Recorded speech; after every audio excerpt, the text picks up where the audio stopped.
So, Nancy, Democrats are calling for a special prosecutor. House Minority Leader Nancy Pelosi is trying to force a vote on creating an independent panel. But as you know, Republicans say a special prosecutor is not needed. Explain for our viewers who makes the final call.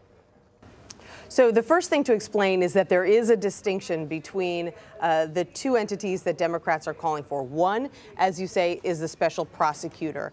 This is someone who would have to be appointed typically by the Attorney General, Jeff Sessions, but he's recused himself from the Russia investigation. So this person would actually be appointed by the Deputy Attorney General, the new Deputy Rod Rosenstein. It's up to the Justice Department, but it's not going to happen without pressure from Republicans on Capitol Hill. Right now, they are not emitting that pressure because they don't believe that it's necessary. So that's number one, special prosecutor. Number two, Democrats have long been calling, not universally, but a lot of them, for an independent panel or an independent commission here on Capitol Hill. This would be separate from the congressional investigations that are taking place in the Senate and House Intelligence Committees. And the idea is that it wouldn't just be within the realm of intelligence, but it would essentially be interdisciplinary. You'd have folks from foreign affairs and you'd have folks from armed services and intelligence all sitting together on one independent panel, not controlled by Democrats or Republicans, to look into both the Russian influence in the 2016 election and any connections between Donald Trump and his associates and Russian operatives.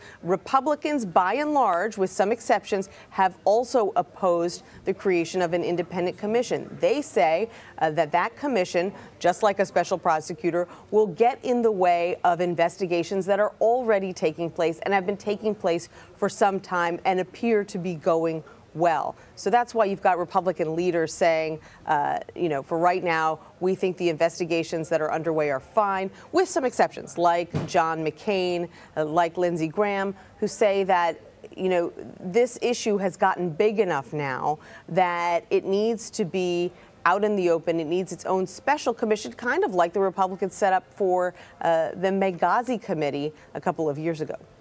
So, Nancy, acting FBI Director Andrew McCabe will be testifying before a Senate Intelligence Committee today. He wasn't supposed to do that, but now he's the one that's taking over. What are we expecting to get out of that? Well, as you mentioned, this is a long-planned hearing. It's taking place behind me as an open hearing of the Senate Intelligence Committee, and the official topic is worldwide threats. So McCabe will be testifying in Comey's place alongside a panel of intelligence officials from the administration. But there's no question that senators are going to want to ask about and talk about the removal of James Comey. It is the elephant in the room.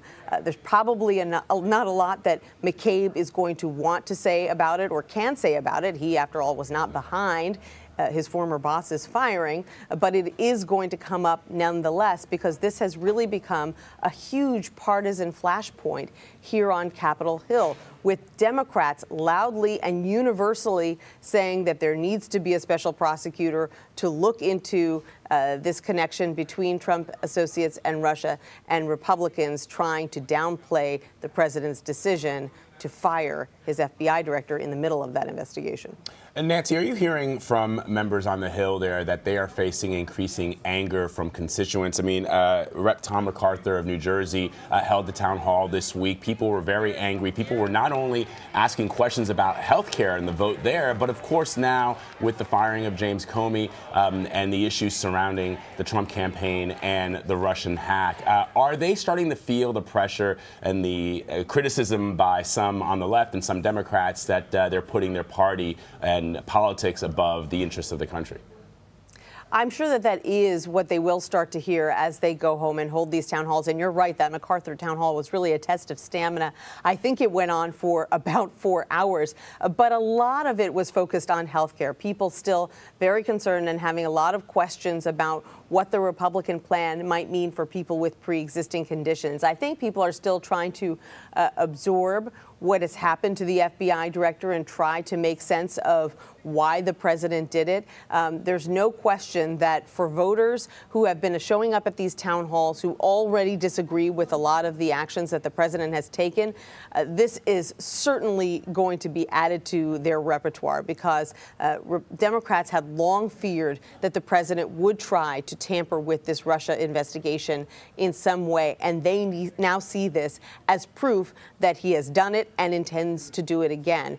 So at the town halls that I've been to, the Russia issue always comes up, and I think it's going to be even more prominent now. So to get back to this investigation into whether or not members of the Trump campaign staff colluded with Russia, the Senate Intel Committee has issued a subpoena for documents belonging to former National Security Advisor Michael Flynn. What are they hoping to uncover, do you think?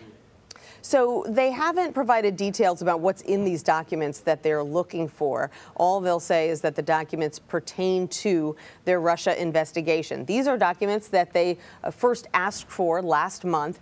They're seeking documents not just from Michael Flynn, but for other major players as well. And he declined to comply through his lawyers. And so they have now issued their first subpoena for these documents. And if he doesn't provide them, he will be in contempt of Congress. So this is a notable escalation in this investigation, and it shows that the Democrat and Republican leaders of the Senate Intelligence Committee, both of whom oppose the president's decision to fire James Comey, they really feel that Comey has been incredibly forthcoming with them about the investigation. He can't always tell them everything, but they really feel that he has acted in good faith to keep them in the loop, and they want to show that their investigation will not be slowed by this controversy, that they're moving forward and, in fact, broadening their investigation.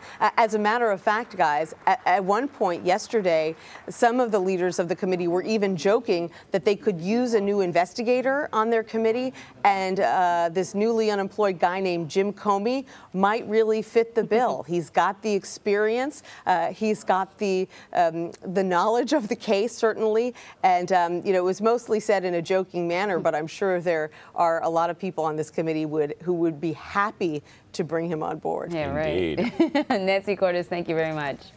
You're welcome.